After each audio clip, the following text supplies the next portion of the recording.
Hello, and welcome, my devoted fear fiends, to another thrilling week of the Chillergeist Horror League. I'm your host, Dr. Chillergeist, and beside me, the walking, talking encyclopedia of doom, Boris Bones. This week, we trade the neon slashers and screaming ghosts for cobwebs, candelabras, and existential gloom. We are opening the crypt on the Gothic Horror division, a realm where atmosphere is the true weapon and a decaying mansion holds more secrets than a severed head. Get ready for 5 macabre matchups where tradition battles terror. Let the shadows deepen. Now, let's dive deep into the crumbling castles and shadowed estates of our Gothic Horror division to unveil the first 5 shocking results. The air is thick with mystery and dread.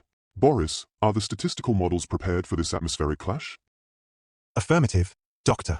All anticipated outcome metrics have been pre-calculated based on the established iconic presence index and historical impact coefficient. The results are statistically sound. Precisely. Let the exquisite terror commence.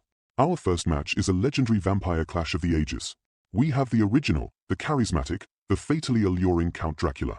And facing him is the gaunt, rat-like, profoundly unsettling Count Orlok. It's a battle between seductive aristocracy and primal plaguebringer.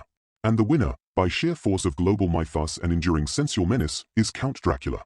Subject Dracula possesses a statistically superior cultural transference factor and a higher versatility rating across narrative adaptations. Subject Orlok's singular, albeit profound, visceral repugnance score could not overcome Dracula's optimal seduction to lethality ratio.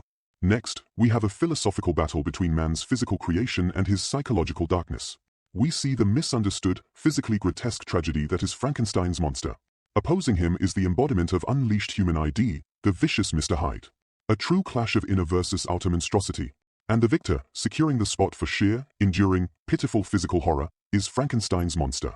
Subject Monster's Pity to Terror Index is a unique narrative constant that ensures robust audience engagement. While Subject Hyde's unchecked depravity metric is high, the monster's superior scale of existential tragedy translates to a higher Gothic impact score. Our third encounter is a contest of veiled faces and shadowed hallways. From the depths of the opera house, we have the tragic, musical, and murderous spectre known only as the Phantom. Challenging him is the vengeful, silent, and heartbreaking haunt, the Woman in Black. Both master manipulators of the environment. And the winner, prevailing through decades of cultural recognition for tragic romance and iconic presence, is the Phantom. Subject Phantom demonstrates superior environmental manipulation efficacy within a contained structure. Subject Woman in Black's prey identification modus operandi is highly effective but lacks the consistent psychological vulnerability exploitation displayed by the Phantom's emotional and sonic attacks. Now for a match of exquisite domestic dread and spectral power. We have the omnipresent, devastatingly influential, and purely psychological ghost that is Rebecca de Winter. Facing her are the horrifying, visceral, and beautifully rendered apparitions, the Crimson Peak ghosts. It's the ghost of a personality versus the ghosts of trauma.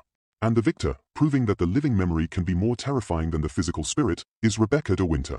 Subject de Winter achieves a statistically superior territorial dominance rating through indirect, non-corporeal manipulation of surviving subjects. The Crimson Peak ghosts exhibit a higher visual shock factor, but their influence radius is geographically confined and their impact is less universally corrosive. And for our final clash of the week, we pit a seductive, proto-vampire against the man who dared to play God. We have the mesmerizing and deadly lesbian vampire, Carmilla. Her opponent is the intellectual, hubristic, and morally bankrupt creator of horror, Baron Victor Frankenstein. It's a battle of insidious seduction versus destructive genius. And the final winner, claiming the crown for embodying a distinct, terrifying subcategory of Gothic horror, is Carmilla. Subject Carmilla's contagion and conversion efficiency is statistically potent, representing an immediate and profound supernatural threat. Subject Frankenstein's destructive potential is high but indirect, making his threat to proximity index lower than the direct, parasitic engagement model utilized by Carmilla. After a short break, we will take a look at the top 10. Stay tuned.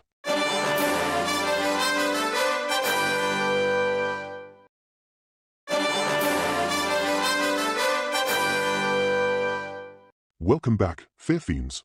The votes are tallied, the statistical models have computed the fear, and now it is time to crown the ultimate masters of the manor.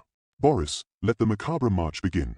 Creeping in at the number 10 spot, we have the gaunt, rat-like harbinger of sickness and shadow, Count Orlok. Subject Orlok's ranking is based on his foundational primal dread factor, 9.0.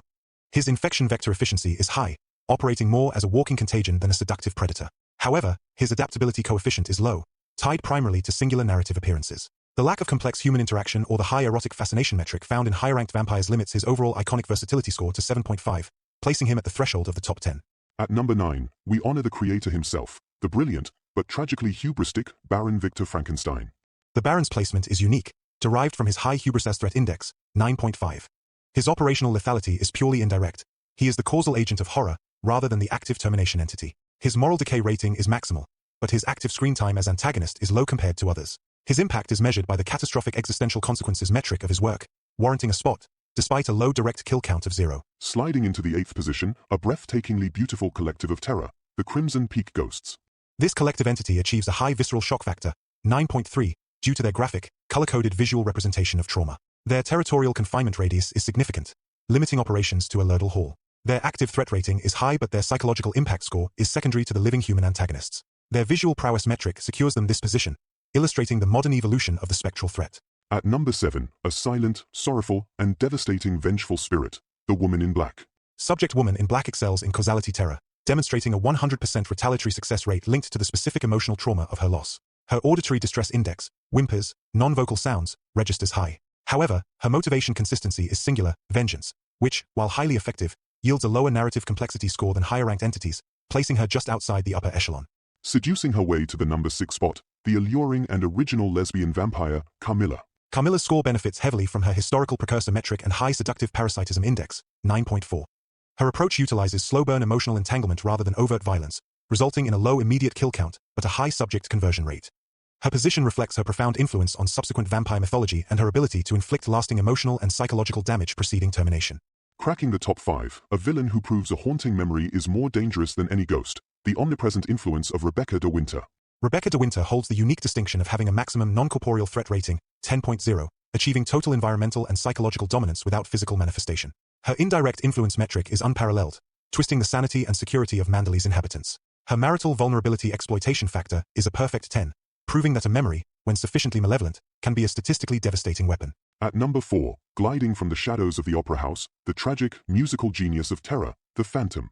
The Phantom's high ranking is secured by his mastery of artistic manipulation and architectural dominance, 99.9% control over the opera house infrastructure.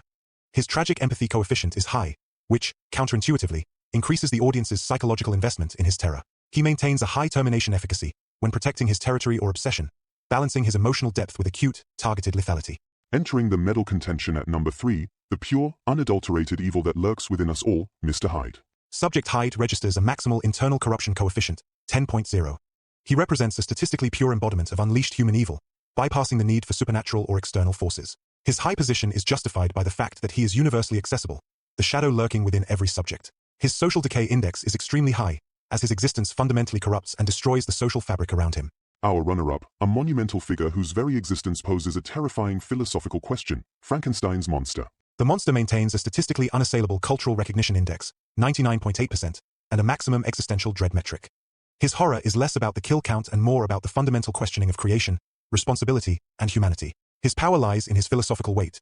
His post-mortality impact score is second only to Dracula. He is a timeless allegory whose very existence is a form of enduring, pitiful terror. And finally, securing the crown of this division and proving that tradition always dominates, the original master of the night, your Gothic horror king, Count Dracula. Subject Dracula retains the top position due to his comprehensive omni-threat profile. He possesses maximal scores in seduction, supernatural power projection, and cultural longevity.